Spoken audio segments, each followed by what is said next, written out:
2028 대입제도의 핵심은 이것저것 다 보겠다 이거 같아요. 예, 일단 좀 정확히 말씀드릴게요. 자, 일단 자, 거꾸로 보자 말씀드렸죠. 우리가 뭘 해야 되는가를 얘기하기 전에 거꾸로 우리 대학 들어가는 거잖아요. 그러면 대학에서 뭘 원하는가를 먼저 생각해보자고요. 그러면 대학에서 원하는 바를 뽑아내면 그래서 얘들이 이렇게 하는구나가 나올 거고 그럼 그거 맞춰서 우리가 대비하면 되잖아요. 그렇죠? 그래서 가만히 생각해봤거든요. 대학이 원하는 건요. 암만 생각해도 다음에 두 가지라고 확신합니다. 첫 번째, 네, 저거요. 우수전형입니다. 서울대학교 슬로건이 그 되게 있어본 라틴어였잖아요. 베리타스미에요. 네, 그 뜻 아시는 분 혹시? 네, 저는 알았어요. 진리는 나의 빛이요. 진리는 나의 빛이요. 이거 오해하시면 안 돼. 학생분들 진짜 이 말 가슴에 새겨봤으면 좋겠는데 대학은요. 취업 준비하는 것이 원래는 아니에요.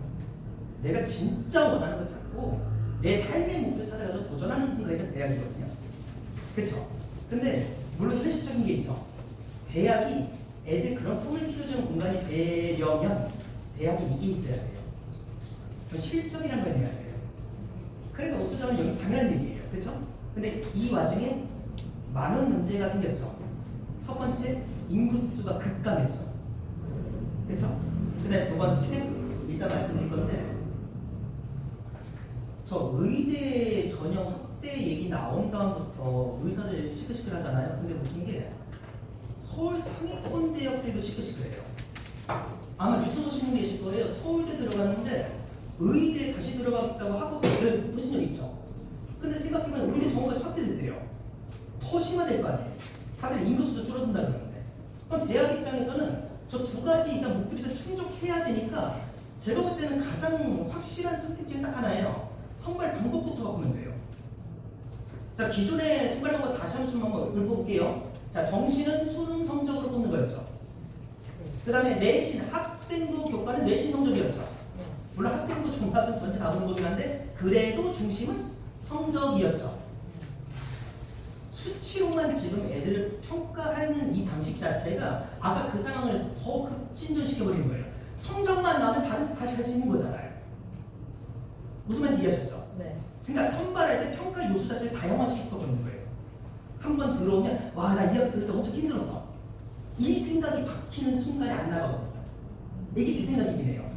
위험한 말을 쓰는 게 제 생각인데 정말 제 생각인가 됐죠?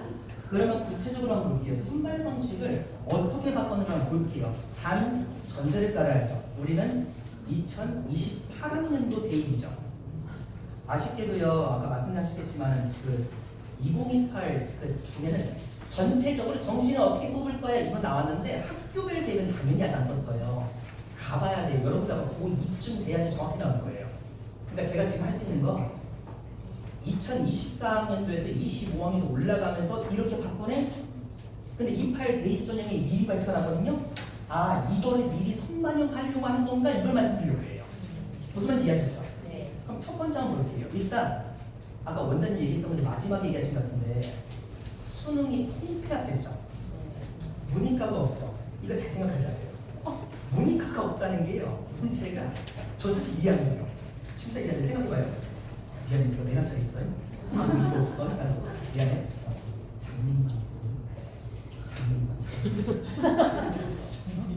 변호사, 일단 박수 한번 쳐주세요. 저 일단 가시면서 얼굴 키고 와세요. 미리 알아두셔야 돼요. 이거 우리에게 도움이 될 수도 있어요. 변호사는 누구 해야 할 거야? 자, 나 계속 해볼게. 내가 서울대학교 로스쿨 춘장이야. 내가 널 선발해야 돼. 자, 네가 고등학교 때 법과 정치부터 사회 관련된 과목 여러 개 들었다 1번, 사회도 듣고 과학도 들었다 2번. 내가 총장이면 1번하고 2번 중에 어떤 노를 부를까요? 변호사가 과학 지식이 추리해야 되니까 미안해, 당연히 1번 갈 수밖에 없습니다. 제가 무슨 말인지 이해하셨죠? 네. 수능이 통폐합됐다는 게 왜 말 좀 심하게 좀 짜증나는 상황이 될 수밖에 없는 게 뭐냐면요, 대학에서 원하는 인재를 선별할 수 있는 기준 자체가 사라졌다와 똑같은 말이 되거든요. 그래가지고 여기 문제가 있어요. 정시에서요, 아까 수능 위주로 했죠. 학생부 반영한대요.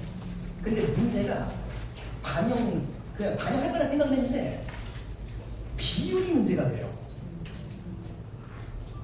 서울대 일단 저희도 서울대 자료 계속 보여드리는 게요. 물론 상위 가장 원탑이라는 것도 이유가 있긴 한데 2028 관련해서 대학 자체에서 뭔가 발표한 게 지금 몇 개 없어요. 근데 문제가 자 서울대에서 얘기하는 정시 모집 평가를 봤더니요. 자 일단 1단계, 2단계 나누겠대요. 1단계 수능입니다. 문제가 2단계 보이시죠? 교과, 역량, 평가라 써있죠. 몇 %예요? 40%예요. 수능에서 만점 맞아도 내신 성적 안 된다 그러면 정시 가능성 떨어진다는 얘기예요. 근데 이 포럼 자료가 제가 조금 더 소름 돋는 게 뭐가 있냐면 아까 제가 그 말씀드렸죠. 이것저것 다 보는 게 이판인 것 같다고 했잖아요. 글씨가 잘 안 보실 것 같은데 제가 2단계 이거 2개 표시해놨거든요. 제가 읽어드릴게요.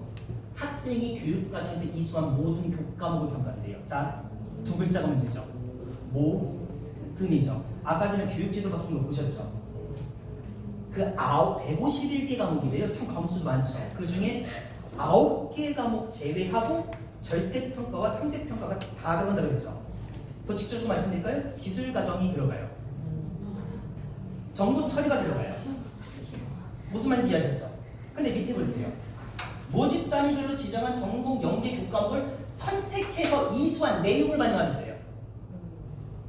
난 분명 정시를 썼는데 내가 만약 물리학과를 쓸 거예요. 그럼 난 최소한 고등학교 때 물리 관련된 과목에 들어서야 되고 물리 관련된 과목과 관련해서 다양한 활동을 했었어야 돼요. 정시에서.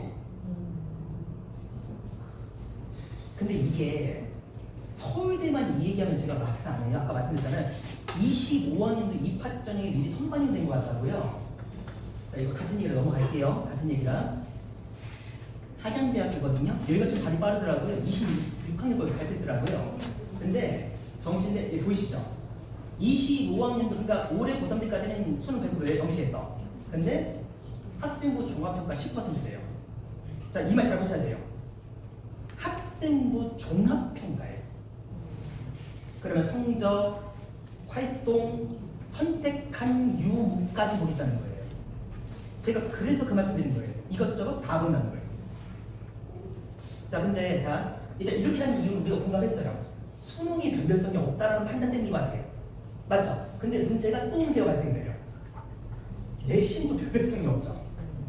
9등급에서 5등급 같잖아요. 아까 등급을 한번 말씀해 주실 건데 저 한 번만 더 강조할게요. 지금까지는요. 전교에서 4% 1등급이죠. 2등급이 11%까지니까는 전체 그죠? 근데 이제 10%가 1등급이라며요. 그러면 제가 대학교 입학 사정관에서 그렇게 생각할 것 같아요. 똑같이 1이라고 써 있어도 그 등급 점수만 가지고 얘 안 보는 거예요. 그렇죠? 그러니까 성적표를 보게 되면 석차 등급만 나오는 게 아니라 해당 과목 난이도가 같이 나오잖아요. 무슨 말인지 이해하셨죠? 그러니까 내신 자체도 지금 변별성이 낮아지니까 대학에서 보고자 하는 요소가 더 많아질 거라는 거예요. 근데 깊게 생각할 필요가 없을 수도 있어요. 왜냐하면 수능이 어차피 존재하기 때문에. 수능이 사실이 않잖아요. 그 하정대학 기자거든요. 또 간단하게 정말 간단히 말씀드릴게요. 자, 여기 요 표가요. 교과, 종합, 문수의 수시 전형이죠. 2024학년도까지요. 한양대학에서 저 3개 전형에 대해서 원래 최저가 없었어요. 근데 올해부터 생겼어요. 올해부터 생겼어요. 어느 정도가 봤더니요. 교과가 3합7이네요. 3합7 그러면요. 이거 보는 부분 알고 왔어요. 3합7 그러면 이게 대학마다 나가요.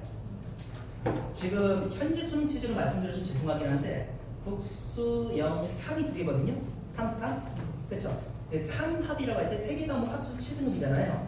근데 어떤 학교 같은 경우는 탐구 2개를 평균 낸 데가 있고요. 어떤 데 2개 중에서 상위 하나 뽑는 경우도 있어요. 예, 이건 제가 조금 다시 한번 좀 봐야 될 것 같은데 제가 교과랑 종합이 다 달랐던 걸로 기억하는데 이건 제가 좀 찾아볼게요. 어쨌든 3합 7이니까 그러면 2, 2, 4네요. 그래도 할만하긴 한데 그래도 쉽진 않죠. 그렇죠? 한양대에다가 조금 더 갔더니만 그래도 이제 연세대급 올라왔더니만 여기도 똑같네요. 네, 최저는 안 되겠답니다. 이게 죄송해요. 속였다. 죄송해요. 못 붙였죠? 예, 이게 아마 28까지 간다 그러면 아마 더 확대될 수밖에 없을 거예요. 더 확대될 수밖에 없을 거예요. 그러니까 학생들 지금 들으면서 이 생각하셔야 돼요. 아, 내가 지금 무엇을 공부하겠다고 계획을 세운 게 있다 그러면 그 계획이 현실적인 거 한번 생각하셔야 돼요. 좀 더 가볼게요. 자, 근데 이 생각 때문인 것 같아요.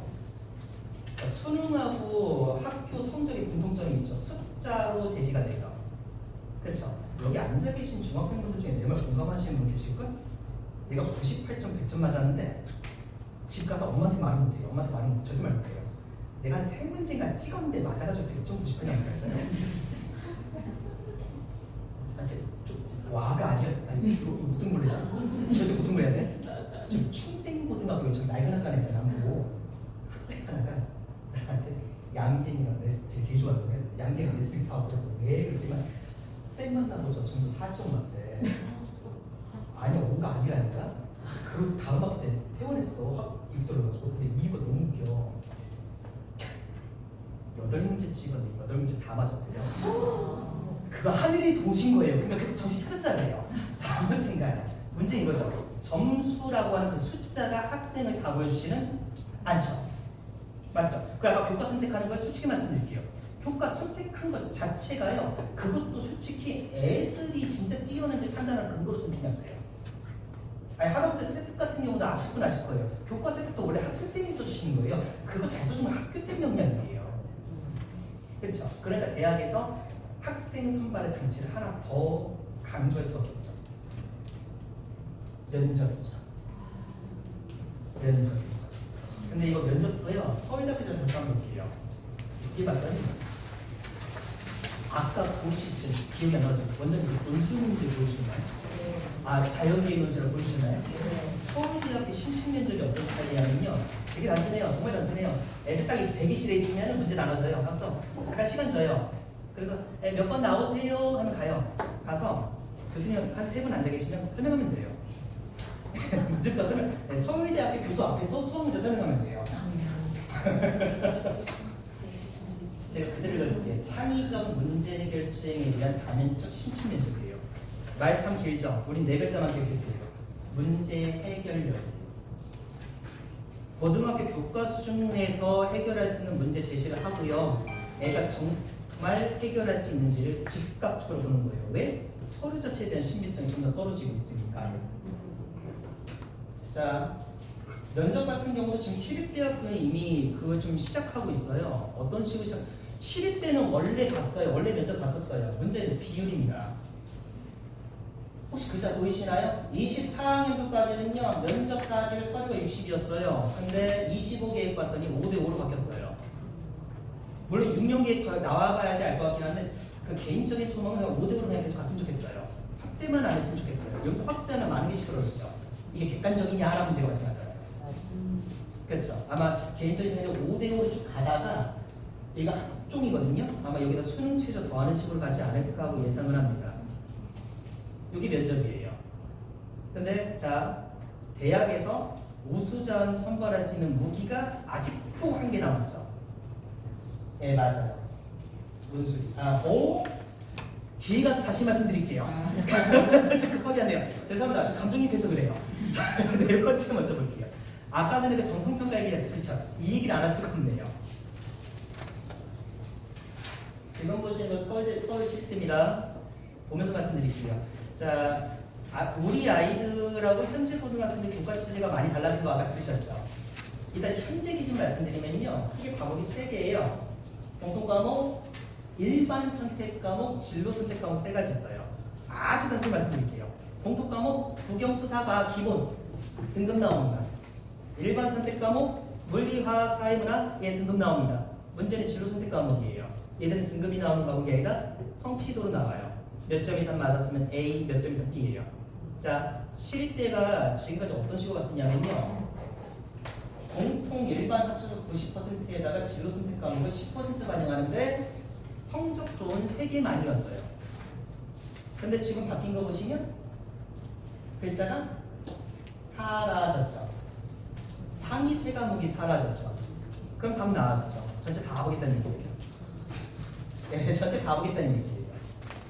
이게 아마 살살 최대한 말씀드릴게요. 무전공학 형태 쪽이랑 좀 연결져서 좀 생각할 필요가 있을 것 같아요. 근데 아까 오늘 자세하게 설명해 주셨겠지만 약간 문습경 간단히 말씀드릴게요. 무전공하고 광역선발이라는 저 명칭은 정확히 기억했으면 좋겠어요. 그러니까 쉽게 말씀드리면 무전공 그러면 제 이름이 김기석이에요. 김기석이가 무전공으로 서울대 합격하면 저는 서울대학교라는 대학에 합격한 거예요. 이때 전공이 없어요. 그러다 2학년 때 1년 다녀보니까 나는 저기 뭐냐 운동선수가 됐건 스포츠 경영 가는 거고 아니면 뭐 영문학 이렇게 달라진 그 무전공이에요. 근데 아시는 분 아시겠지만 대학이라고 한 안에 단과대가 또 있잖아요. 서울대학교, 인문대학, 사범대학 나눠져 있잖아요. 네, 그게 광역선발이에요. 그러니까 저는 만약에 입학한다고 하면 서울대학교 사범대학에 들어가는 거예요. 그러다 2학년 때 국어교육, 영어교육 선택하는 거예요. 자, 여기서 문제가 발생하는 게 저 무정통이라고 그랬으니까요. 아까 정성평가 말씀드렸죠. 정성평가 다시 말씀드릴게요. 양적인 것 이외에요. 얼마나 열심히 활동했는가, 심도 있게 탐구했는가, 관심 있는가, 집중 있는가예요. 근데 전공을 정하지 않고 들어간다 그러면요, 솔직히 특정 과목에 대해서 노력한 것 자체는 별로 의미가 없다고 생각을 해요. 이때 물론 다양성 전략으로 가야 되겠죠, 그렇죠? 근데 문제가 되는 게 비율이에요. 이걸 많이 묻히시더라고요. 네, 글자 보이시나요? 교육부에서 권고한 거예요. 25학년까지 유형 1이 무조건이거든요. 보이세요? 5%죠. 자, 유형 2가 광역선발이거든요. 합쳤더니 몇 %예요? 20%. 답 나왔죠. 무슨 말인지 이해하셨죠? 무전공 퍼센트보다 광역선발이 3배죠. 광역선발은 다시 말씀드릴게요. 하다못해 문과나 이과라도 정해져 있는 그게 광역선발이잖아요. 정성평가 강화될 수밖에 없다는 게 여기서도 보인다고 생각을 해요. 아까 전에 그 프린트 나눠드렸던 거에 보면 과목수가 되게 많잖아요. 그거 특히 여기 학생들이 보셔야 돼요. 이거 어머니가 보면 학생들이 보셔야 돼. 보면서 이 생각을 하셔야 돼. 뭐가 나한테 맞을까라고 쭉 한번 보셔야 돼요. 그걸 후보군을 꾸리셔야 돼요. 후보군을 꾸리셔야 돼요. 이유는 제가 뒤에 가서 말씀드릴게요. 그래야지 나중에 이런 데서 살아요. 뭐 말인지 이해했습니까? 네네네. 좀 심지어 여기 이 얘기까지 안 해요. 광역선발을 하는데 모집단의 특성에 따라서 현행 순, 응시, 선택 관계 가산점을 유지하겠대요. 가산점 유지한대요. 그러니까 문의가 통폐합이잖아요. 그래도 내가 만약 자연과학대학에 지원했다 그러면 과학 점수 높은 애 가산점 적어도 일단 더 뽑겠다는 얘기예요. 그러니까 형식상은 문이과 통폐합인데 이게 문이과를 없앤 게 맞는지는 사실 모르겠어요. 네. 그래서 마찬가지. 학교에서 얼마나 관심 가지고 했는가를 보겠다라고 아이템으로 써있는 상황이라는 것만 인지하시면 좋을 것 같습니다. 괜찮을까요? 하고 아까 스포를 해버렸는데 마지막 5번째 기억하세요? 감사합니다. 논술이요. 아까 보셨지만 개인적으로는 우리나라가 참 이게 웃긴 거예요. 왜냐면 유럽 평균과 유럽 평균과정 얘기하잖아요. 아마 들어보신 분 있을 거예요. 프랑스 바칼로레요? 발음 어렵네요. 논술형 시험 보는 게 있어요. 논술형 시험의 가장 큰 장점은 지식도 측정한 평가하면서 사고력도 보면서 응용력도 보면서 그 사고 전체 다 볼 수 있잖아요. 근데 솔직히 대학에서 이상적인 인지 선발하기 꽤 좋은 장치긴 해요. 근데 문제가 그걸 있죠. 대학 교수님들이 평가를 하실 때 아무래도 힘들 수밖에 없죠. 비용적인 측면도 있을 거고. 뭐 사교육 투자한다 이 얘기 있어서 제가 좀 눌렸던 적이 있었긴 한데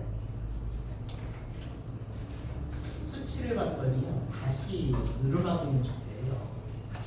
다시 늘어나고 있는 추세예요. 저기 학생분들 좀 죄송해요. 부담되어 좀 손 한번 들으세요. 나는 일반고 생각하는 것 같습니다. 이렇게 내려오세요. 특목고 생각합니다. 손 어깨 내려오세요.